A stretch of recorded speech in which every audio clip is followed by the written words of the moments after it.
Hey folks, and welcome to the Pipnotic Symposium for the 12th of June 2019. Today I'm just going to run through how I'm finding trades and how I'm using pools.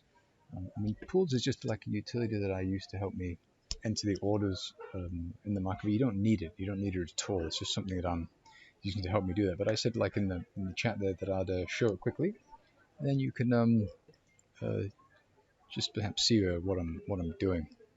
So I have like a 4 chart configuration where I have my monthly, my weekly, my daily, and my 4 hour, sometimes 1 hour. And I go through looking for pairs to trade, and I drag each symbol on there. These are all messed up, which is a pain. So I drag them onto the chart one by one, and then I look for something that's setting up. But I'm not just like clicking them on and letting them go. I'm doing my top-down analysis, which I do using the greater period timeframes that you can see here. So you can see here that the Euro American dollar on the monthly is selling off. You can see the price is selling up, but there's no real supply. Okay, so I'm expecting at some stage that this is going to turn around and continue moving higher. But that doesn't mean that we can't sell. That just means like longer term, we can maybe expect price to move back down into here, a little bit further down. And when it does that, there's no supply to hold price down, so to move higher up into here. This is a lovely area here. Okay, so I'm looking at this and I'm going to here and I'm saying, okay, give me some clarity. Where do we have these micro areas of demand? You can see we have one here, and price reacted to the lows, maybe the upper edge of this area of demand, and this is where we found some buyers. And you can see the price shot up. Okay, and so should we be selling? Longer term, careful. Shorter term, you can do whatever you want, buy or sell. Okay, so this is what I'm doing. So I'm dragging these pairs over like that, and I'm looking, and my eyeballs go to this one. This is a first chart that I look at. Even if I'm trading on the 1 hour chart, I'm looking at the monthly. I'm looking at where are we in relation to the major flows. Again, what is driving price? Okay, and I'll do that again. I'll go, okay, let's have a look at this one here. You can see here, we are moving down, we formed a low, we formed a low, we're retesting these lows. Okay, what does that tell us? Not a whole lot. Well, until we move below this low, we're kind of just drifting sideways. But here you can see that we've formed this really nice area here. It's not a nice area, but price has kind of gone up and then gone down. So we're moving sideways. You can see we're kind of range bound for the time being, so there's no clarity there. But on this time frame, you can see that we're really looking to move lower. Price shot down. We've taken out all these lows. You can see we have high highs and low lows, and we have these areas of supply above price. I'm expecting the price to come up in here somewhere and then continue moving lower. And then, by the way, I apologize for the noise. I'm at this co-working space at the Green School, and there's a boatload of noise. It's people and dogs and chickens and everything all over the place, so you'll probably hear a whole lot of that in the background. So I apologize for that. So I'm sitting here and saying, nothing's so interesting. Yeah, this looks like it's selling. So I like this area of daily supply. So what I'll do is I'll go here. Let's just remove this order. I'm using the robot to just help me get into these trades, and the robot is looking at the area of supply, and it's looking at multiples of that for the stop and multiples of that for the target. And so it's saying, price is probably not going to go above here, so I'll just flick that on. So the robot opens a trade for me. I'll put it like that, about a 1-to-1. It's set on. Okay, before I do anything else, I want to show you a couple of configurations. Like this hedge fund configuration, I'm actually setting the stop multiplier to 5 and the target to 2. So if I reset that, didn't do anything. So let me do it again. Puttings to 5, and it's to 2. Okay, and not paying too much attention to the interest rate swaps because these are normally closed relatively quickly. And so it's looking at this and it's saying, Okay, really nice stop. Price is probably not going to get up there, but there is space for a bit of a wriggle lower because we had this really strong move lower. And so I'll just kind of flick this on like that. There's a target. So the entry is here. Price will come up here. It's definitely fine, or highly likely, rather probably, because this is again probabilities. We'll find sellers, and that'll drive price. Well, I'm reckoning at least 2 times the size of this area of supply. Okay. Then I disable the robot. So I move this down so you can see. I just move the whole thing down so you can see everything. Okay, so that's what I'm doing, and I go to the next one. Dollar CAD, what's going on there? So I'm looking, what's going on? Well, you can see that we're reacting at monthly supply. Is that important? It really is. It's really important. Why? Because we know that the major flows are short the American dollar, Canadian dollar. And so do I want to be buying? No, I really don't want to be buying. I want to be really careful about buying.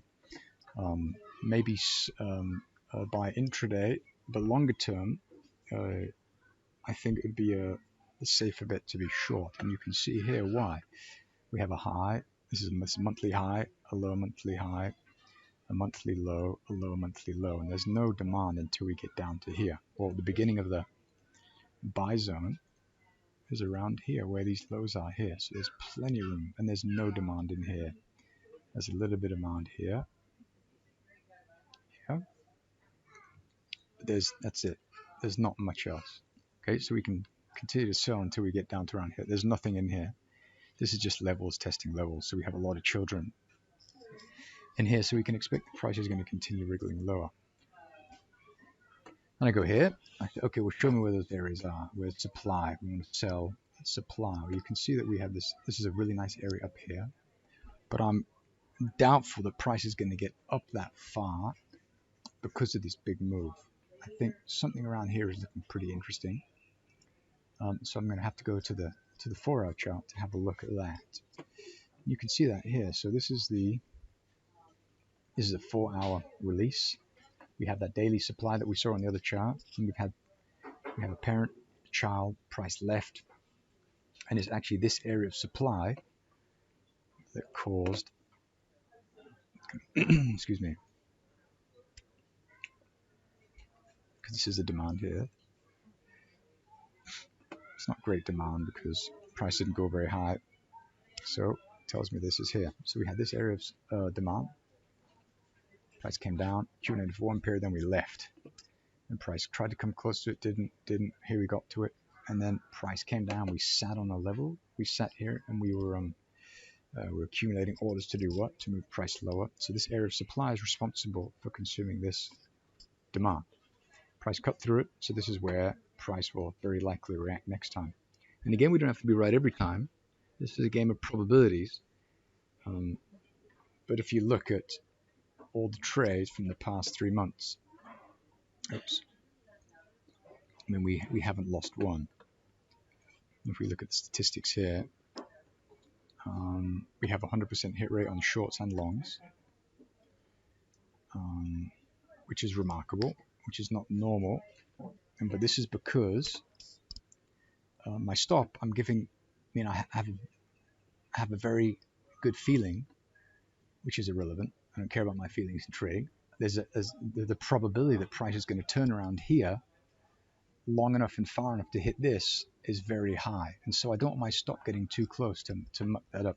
I want to make sure that there's plenty of room, plenty of time for the sellers to enter the market, because price could come in here.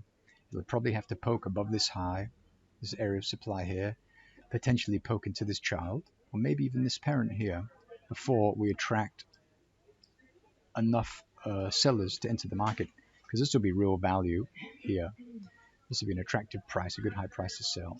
And then the higher we go, look what happened last time price was here. It left very quickly.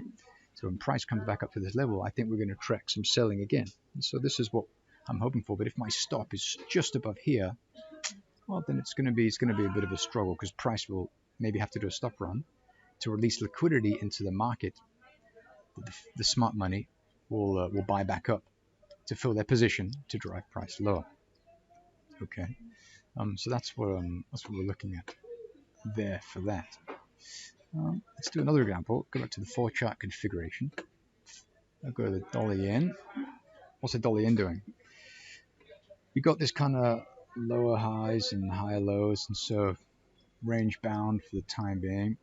And you can see this very clearly on the weekly chart, how price is bouncing this weekly demand here. We've tested it once, twice. We have this weekly supply above price, which has been tested once, twice, 3 times, 4, 5 times. And so for the time being, we want to be buying down here and selling up here.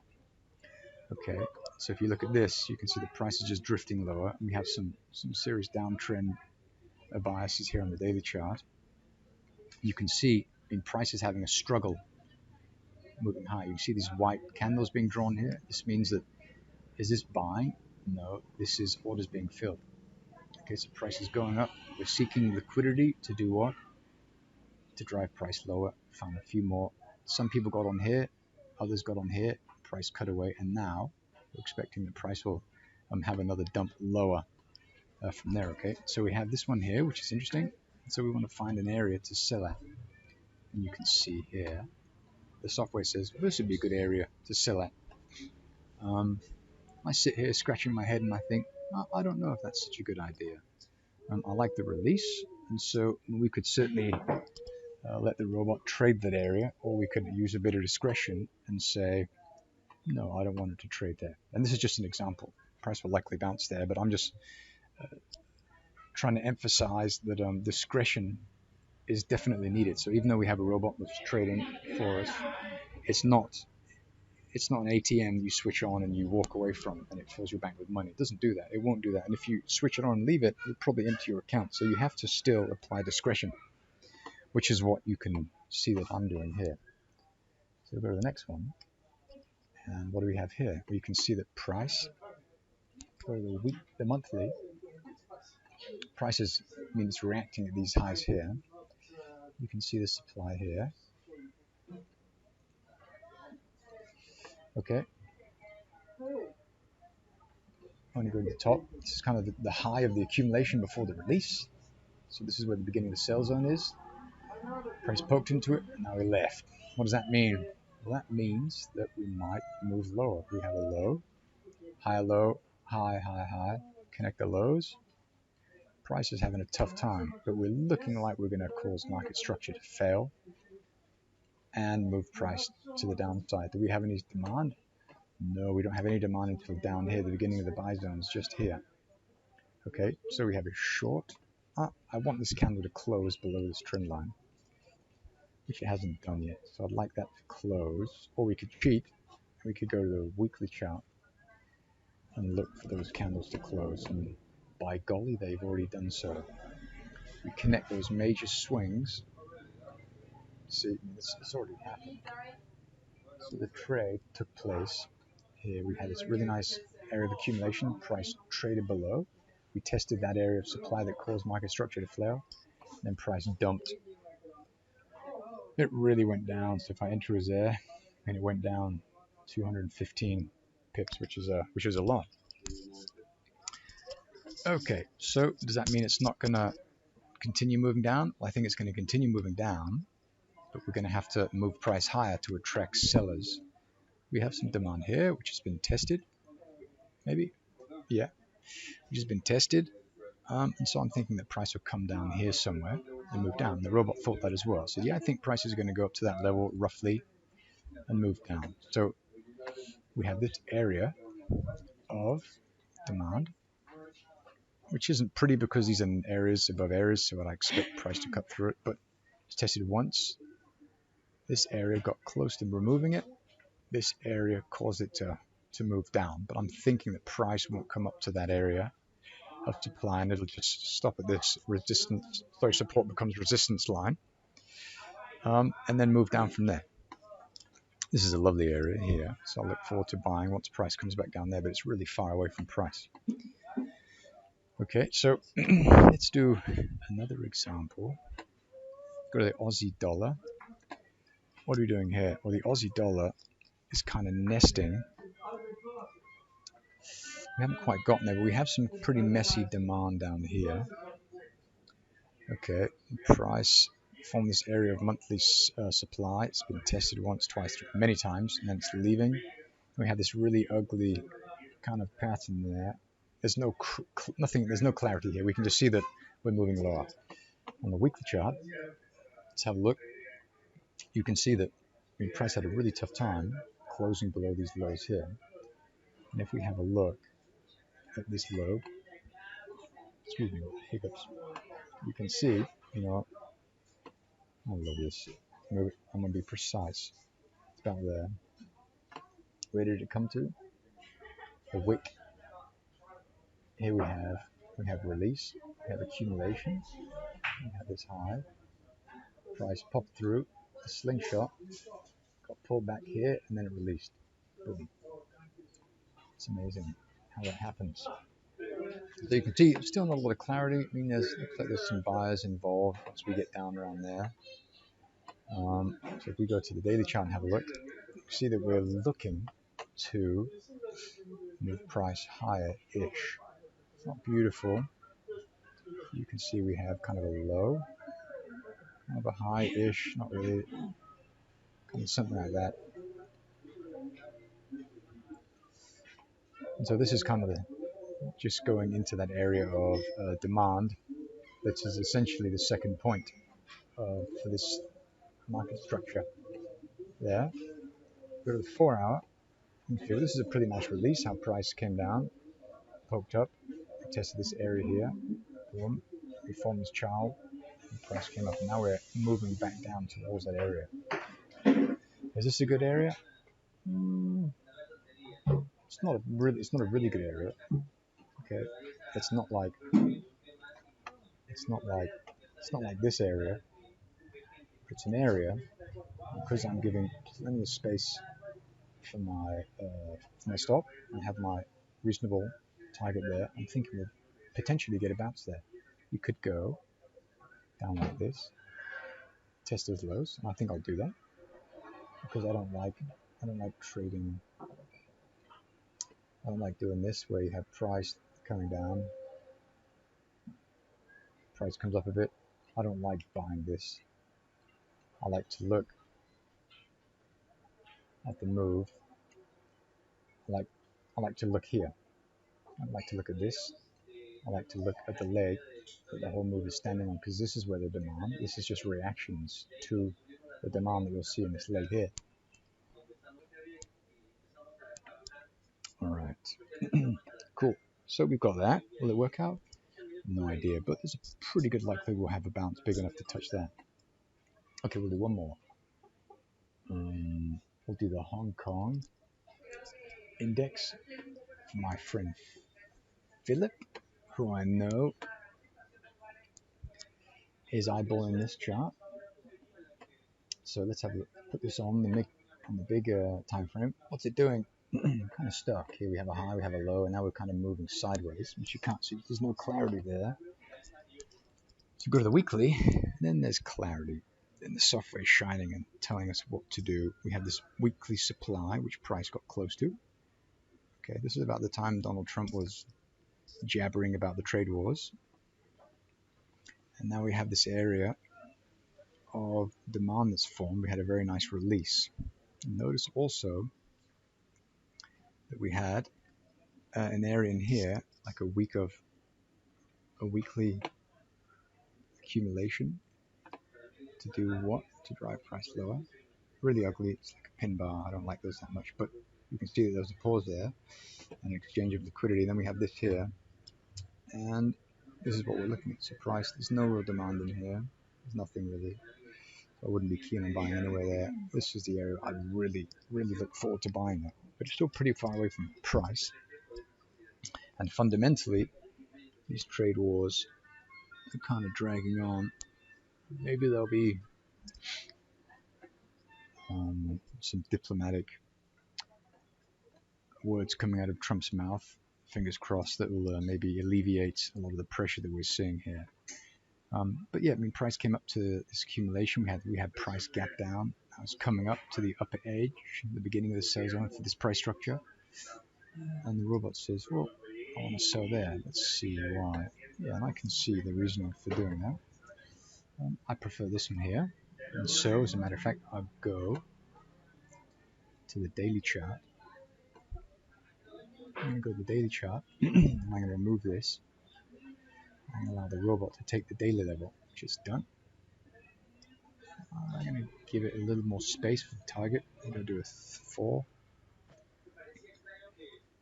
and I'll switch that on, and we'll put the order in here, and the stop will be above these highs here, which is close to the beginning of that area of supply. Let's have a look what's going on there. I've probably got, okay, that's because I have a trade size error. So the risk is, because I'm risking 1/4%, let's risk 0.5% on that trade. See if we can get that in there. Yes. So now I'm risking 212 bucks with the potential to make the target. Oh, this target here. I'm thinking we'll probably go down to around here. It's a pretty nice area. You see? So this is like something I'm willing to hold on to for a minute. Cool. Good. So I mean that's pretty much how I'm using the algo trader. It's not a set and forget tool, so I advise you not to use it as such. Otherwise, you'll probably find yourself getting in a bit of trouble. And also remember that look at the time frames I'm looking at. This is a monthly, the weekly, daily, and the 4-hour. I'm rarely looking below the 4-hour. And so if you're looking to use it on the 15-minute, 5-minute, while you can do it, you'll have to be babysitting.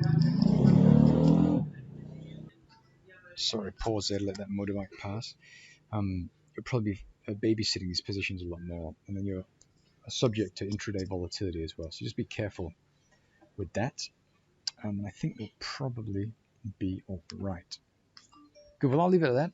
I'll put this out there in a minute, and you can have. If you have any questions, send them in. Just type them in the forum. And thanks for watching.